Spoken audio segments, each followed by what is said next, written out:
मित्र हो इस्कुसको मुन्टा देख्ने बित्तिकै पहाडबाट आएको भनेर सोच्ने हामी गर्छौं। तर यो आमाले केलाउँदै गरेको इस्कुसको मुन्टा चाहिँ मेरो बारीकै बाख्राकोटकै हो। बिहान श्रीमतीले आटा गुन्दैछ भने आमाले बारीबाट गएर इस्कुसको मुन्टा टिपेर केलाउँदैछ। र इस्कुसको मुन्टा मधेसमा पनि हुँदो रहेछ।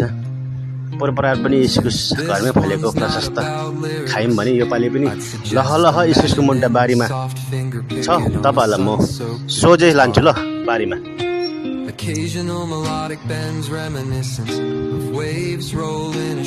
यहाँ घरकै छेउ अगाडिपट्टि यहाँ हेर्नुहोस् 4-5 छाक त हामीले घरमा खाइसक्यौँ।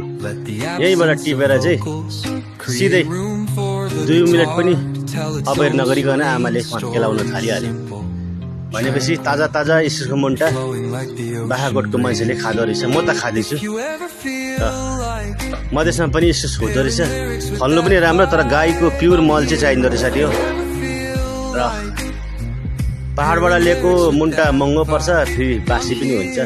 घरमै यसरी फलाएर म त इस्कुसको मुन्टा ताजा ताजा खाँदैछु भने सिधै फेरि भित्र सासुबरी फटाफट ब्रेकफास्टको तयारी। र यस्तै म अर्ग्यानिक भिडियोहरू लिएर आउने गरेको छु। र फेरि यस्तो भिडियो लिएर म आउने छु। भिडियो कस्तो लाग्यो ल मलाई पनि हेर्नुहोस् है एकपल्ट। अर्ग्यानिक भिडियो हो यो। गाउँमै फलेको इस्कुसको मुन्टा एकदम कलिलो टपक टपक भाँचिन्छ। हेर्नुहोस् एकदम हरियो। र एकपल्ट म पनि देखाउँछु र कस्तो लाग्यो यो भिडियो। यस्तो अर्ग्यानिक भिडियो म प्राय ल्याउने गरेको छु। मेरो भिडियो हेर्नु नछोड्नुहोस् होला।